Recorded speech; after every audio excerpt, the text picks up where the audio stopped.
I spent a lot of time lamenting the amount of time I spend with the scrying mirror in my hand, which is most of the day, you know.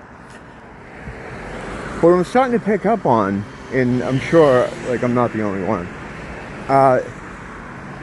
Once you know the stuff about the mirror, like what they're trying to do in there, you can kind of start doing hacks to get around their shit. Like sometimes you'll run into like a problem where, I mean, I was having problems with my my photo editor, and I'm like, why isn't this working?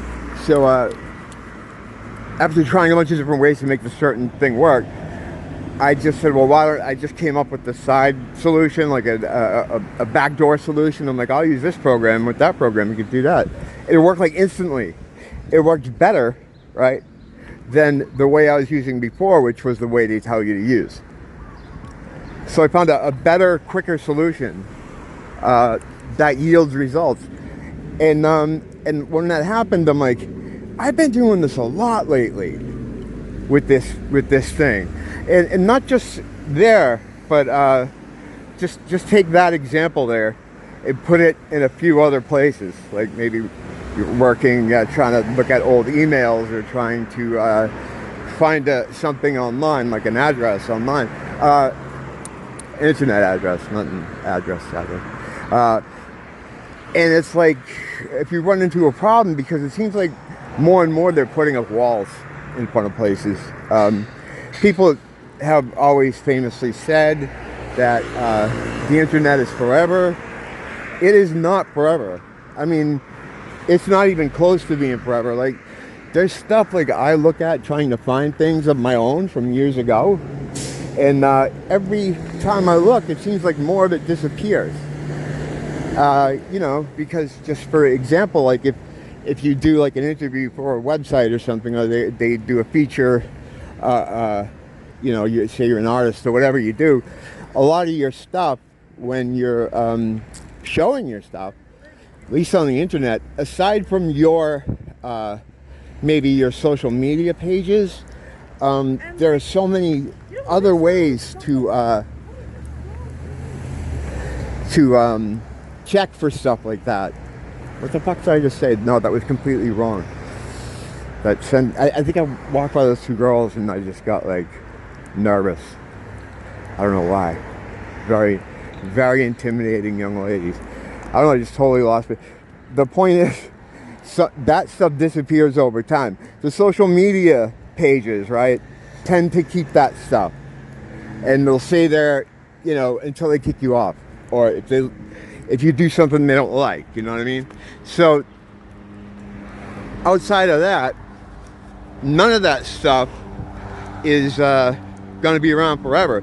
Like, I used to use the Wayback Machine, the Internet Archive.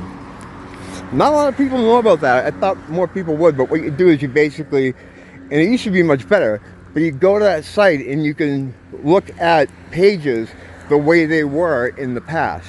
Like, there's a trawler that photographs the screen, like a screen caps it, and saves it in the Internet Archive, which is a Wayback Machine.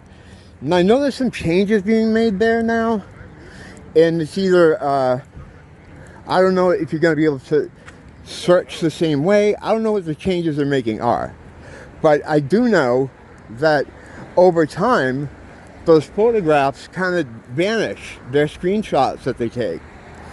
I know this because I still run a Instagram page for one of my old bands. Now we have all kinds of stuff online, as far as like when we used to have our own websites and control our own stuff. We had a number of them, and when I go back to the Wayback Machine, I search those sites, like even though they're offline, it'll still come up. Certain pages. Sometimes you can even click on an image and the image will enlarge. So it keeps some of the parts of your past website. So like, I'm always looking for new stuff to add to my things on the Instagram page, like for the band. I mean, there's only so much things we have from that time period.